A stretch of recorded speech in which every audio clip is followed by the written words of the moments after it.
Welcome back. One of the cool things about this podcast is I never know how one guest might lead to another, and how baseball is a pretty small community.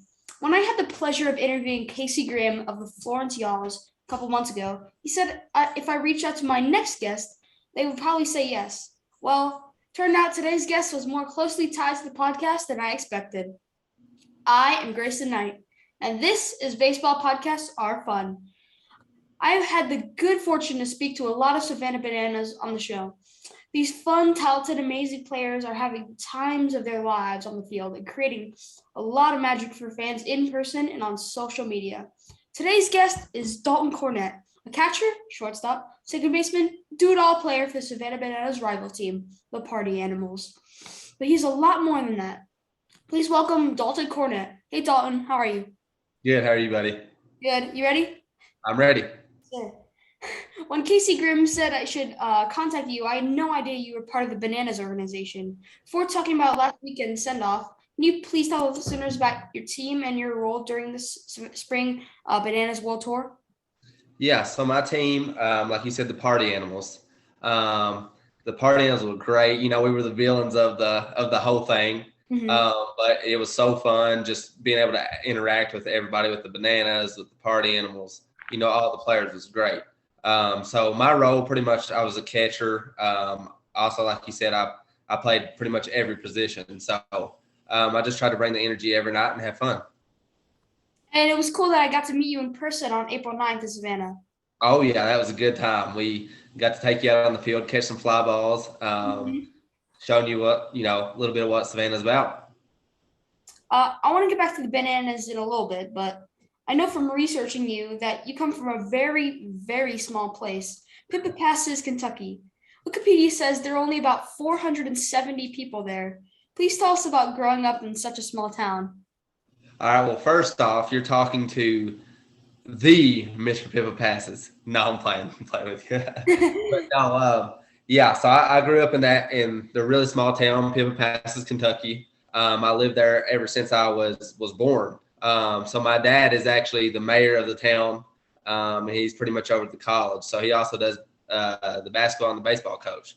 So I grew up on campus since I was born. Got to interact with all the college kids, and it's kind of made me who the person I am today. It's really helped me develop into the person and the player. So I could not be more thankful for Pippa Passes, Kentucky, and Alice Lee College. Did your dad introduce you to baseball? He did, yes. So my dad actually played for the White Sox. So he introduced me and pretty much showed me all the ropes. Was basketball also a suggestion? Basketball, yes. So out of high school, I committed to play basketball in college. So I was a really good basketball player, and football was an option too. I had played football for 2 years in high school, my junior and senior year. Football probably could have been my best sport if I had gained a little more weight and everything. But yeah, I stuck with baseball. So do you have any brothers or sisters that wanted to play a sport like you? Well, I have a sister, but I hate to say she can't walk and chew gum at the same time. So, Mm-hmm. she's not the most athletic. What did your parents do that made you grow up there, or were they also part from Kentucky? Yes, so both my parents are from Kentucky. My dad is, like I said, he's the mayor there. He was the dean of students, basketball and baseball coach. And my mom also teaches night classes as her side job at Alice Lee College. Were you ever dreaming of getting out of Pippa Passes? Honestly, no, never. I still dream about staying in Pippa Passes. So every time I'm gone, I'm ready to go back. Do you like Savannah or Pippa Passes better? Pippa Passes all day. Do you think it says there's only the population is 470. Was that true back then? Oh yeah, that's probably true. And I can tell you, I pretty much know all 470 people. Um, I know from reading up on you that you pretty much play every position, maybe except for first base. Was being a utility player on purpose so you can get more looks from coaches or schools, or did you just enjoy playing wherever? Yeah, so my dad taught me at a young age to play. Pretty much got to find a spot for you. Mhm. So and that's useful to any team. So I actually do play first base too. I play pretty much everywhere. Pitching's probably the last thing I do, but I have pitched before in college and everything. So, but yeah, for any young players, I would also recommend trying to play every position possible. Do you play outfield? I do. I do. I'm a center fielder. So I play center field too for my team, but I used to also play middle infield. Okay. Yeah. Yes, I'm a center fielder and a shortstop and a catcher. So usually up the middle is my big thing. So you throw righty and bat lefty, is that correct? Correct. Yes. Okay. Yeah. How important is it to play more than one position or even more than one sport when you're growing up? I think it's really important just because it teaches you different types of athleticism. Because catching is not the same as playing middle infield, and outfield is not the same as playing, middle infield. So, and especially with playing another sport, you're using different movements than you would use just for baseball. So, I think it really made me a better player to put that to my abilities for playing different sports. So, it really helped me as a player. My dad played four sports in high school and says it makes you a better athlete. I Mhm. tried soccer and earned my black belt in taekwondo, but my main focus now is baseball. Okay. You think your main focus is baseball? My main focus is baseball, but I have a little fun fact for you.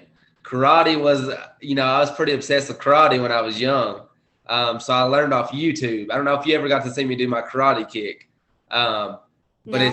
it's called a tornado kick. You can see it on the bananas, some of I the banana games. I haven't seen it, but I do know the tornado kick. Okay, yeah. So I can do the tornado kick and stuff. So I actually learned from YouTube.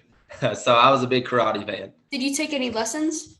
I did not. Well, if you consider YouTube lessons, then yes.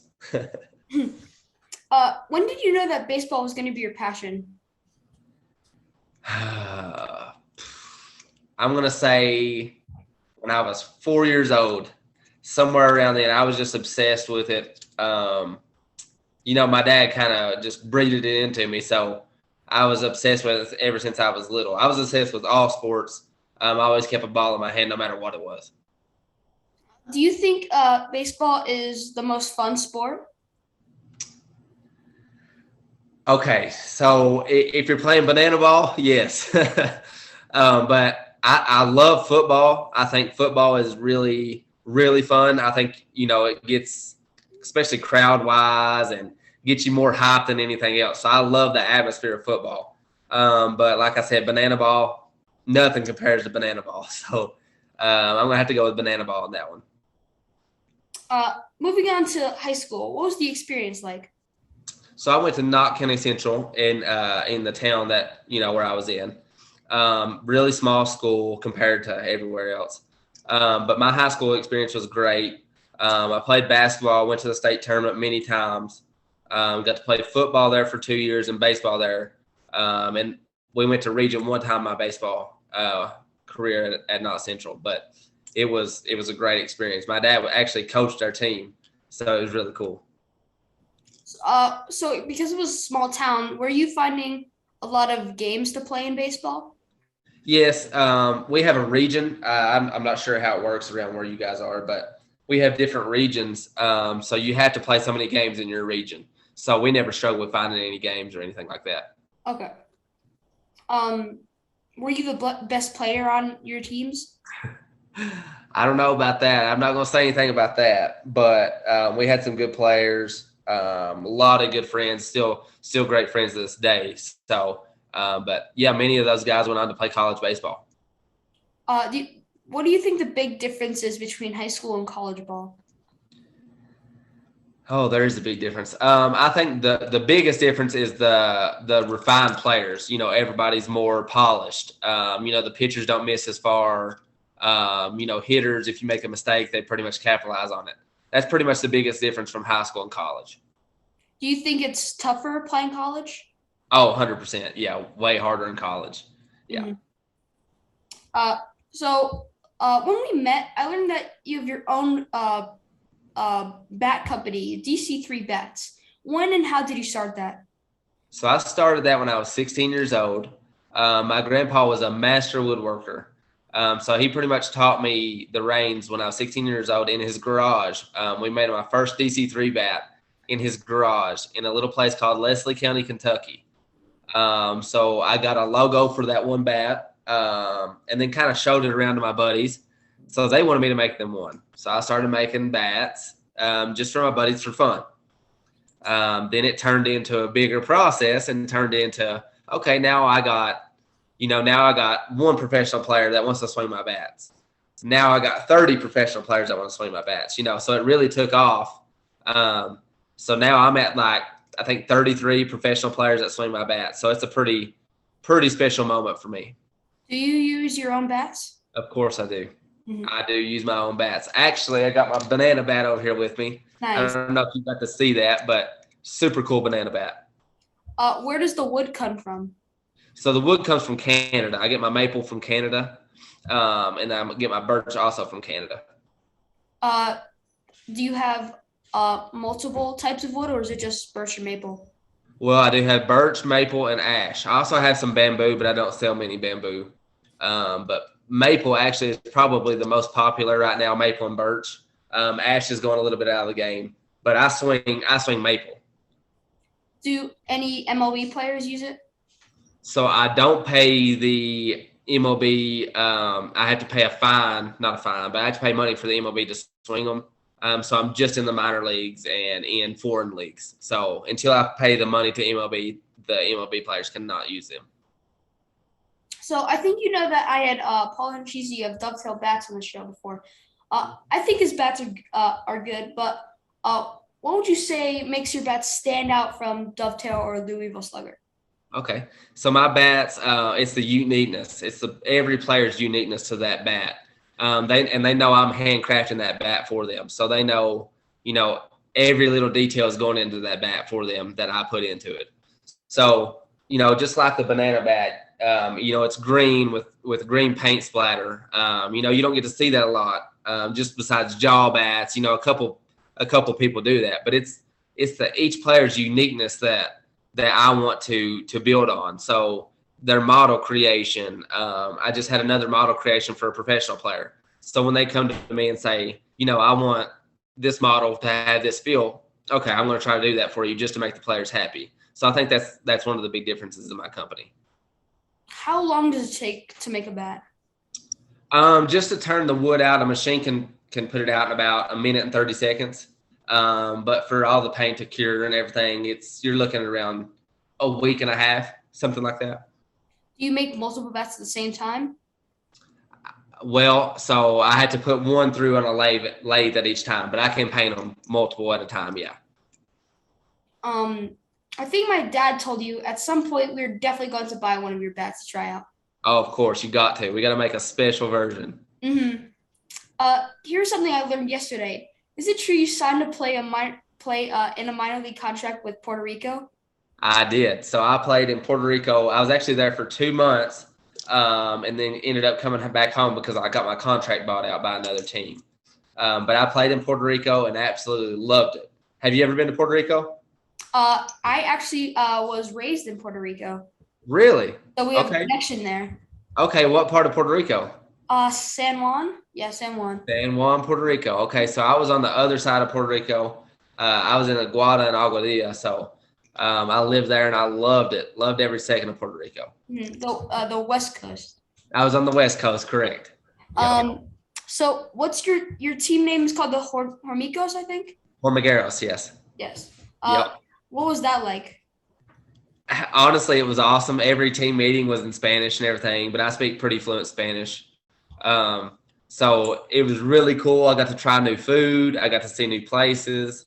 I got to be on the beautiful beach, every day. So it was unreal. I loved playing in Puerto Rico. Did you learn Spanish just to go there, or did you already know Spanish? No, so I had already learned Spanish because my best friend is from Venezuela. He was actually my college roommate, and we became best friends. And he's a part of my family now. So he actually lives in Pippa Passes with us now.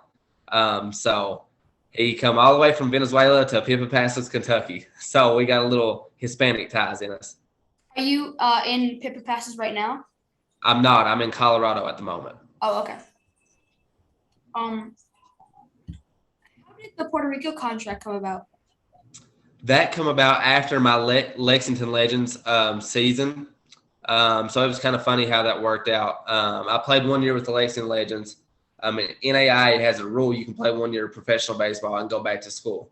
So I went back to school and finished my degree, and then went back to Lexington Legends for spring training. And Puerto Rico reached out and offered me my contract, and it was a contract I couldn't turn down. So, and I made some great connections in Puerto Rico, and actually would love to go back there. So now let's talk about your team right now, the Savannah Bananas. Are you ready for some Savannah Bananas questions? Of course. We already discussed the party animals, but I want listeners to really understand the party animals are not some fake team.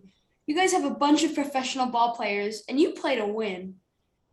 You guys have you even won a bunch of games against the Bananas this spring. What are some pre-game meetings like?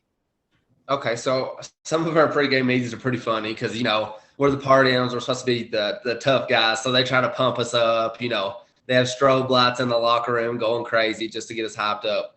But what a lot of people don't understand is the Savannah Bananas and the party animals are basically the same team. We just put on different uniforms and, we don't have to do some of the same antics, some of the same dances and stuff like that. But we are the same part of the same organization. So actually at the end of the year, I was on the Savannah Bananas. So I finished out the year with the Savannah Bananas, as you've seen. So it's just different viewpoints. Like I said, the party animals are the bad guys. The Bananas are the good guys. So with the Bananas, you got to dance more. You got to do all the funny stuff. So at the party animals, you got to be tough, Do you think that you compare to you guys? The Bananas are the Harlem Globetrotters, and you are the Washington Generals. Do you think it compares? I don't think I could compare it to that because I don't think the Harlem Globetrotters has lost a game since since they started. Like 20 years. Right. So actually, you guys are tough. Yeah, right. We do play to win. So I think that's the biggest thing too. It is a lot like the Harlem Globetrotters. It's the same thing, except we also play to win. It's always a play to win. Mm-hmm. It's not like some boring game that you come just for the fun, but it's not for just the game part. Exactly right. Mm-hmm. How did you connect with the Bananas or party animals? Were you contacted to go to the open tryout? So one of my buddies, I don't know if you know Sam Claycamp. He had played there in the college league. And Sam had reached out to me. He was like, "Hey man, you need to come do this. You can't miss it. Like your personality would go great with the Bananas." So I was like, "Okay, well, we might give it a try." So the next couple of days, I get a call from the Bananas. It's one of the front office guys, and he told me he would like for me to come down. So I was like, "Yeah, of course, I would love to come down and be a part of it." So we all went through the tryout and made the team. So the whole experience was awesome. The tryout was anything from normal. It was a completely different tryout. We had to dance, we had to do crazy stuff, but I loved it. It was super fun. Mm-hmm. So what is your connection with Casey Grimm, who actually told us about you? So my connection with Casey Grimm is through my bat company, actually. Yeah, so that's the only reason I knew Casey Grimm. It's through a mutual friend, but it was through my bat company. I'm not really sure how it worked out, but yeah, he knows me through my bat company. Did you give him a bat or something? No, I didn't. I think I gave one of his friends a bat, and somehow we ended up talking. I can't remember how that worked out. I love watching the tryouts on YouTube. How long after the tryouts did you hear you were going to be selected to the party animals, not the Bananas? It was actually the same day. Really? Yeah, it was the same day. I was actually pretty shocked that I was going to be on the party animals because I'm not really your mean and tough guy. I fit the Bananas more, but so it was pretty much right after the tryout they let us know that you're going to be a party animal. But I was super excited about the whole thing. So you were up to bat at least once when the Bananas did their 3-2-2. Are you guys encouraged to try and hit the pitches that have gone viral? They actually don't say anything about it. So yeah, if you can hit it, then hit it. So I know 1-3-2-2. I got a hit on one of the 3-2-2. So it didn't go viral just because I got the hit. Do they tell you like to not swing at the first pitch? Because if you swing and you like ground it and you get out, then there will not be a 3-2-2. No, actually, so they don't do that. So if that happens, then then they just go to the next batter. It's the next pitch after that. So if you ground out on the first pitch, okay, whatever. It's the next guy, the first one up. So actually, I don't know if you've seen the viral dances of the 3-2-2 when we were in Kansas City. I was at shortstop and I was a part of the dances at the 3-2-2. Mm-hmm. So if listeners don't know what the 3-2-2 is, the third inning, the second batter, the second pitch, right? Correct. Yes. And you do like a cool dance. You like step off, so the pitcher steps off the mound, does a dance, and then immediately throws the ball. Yes, correct.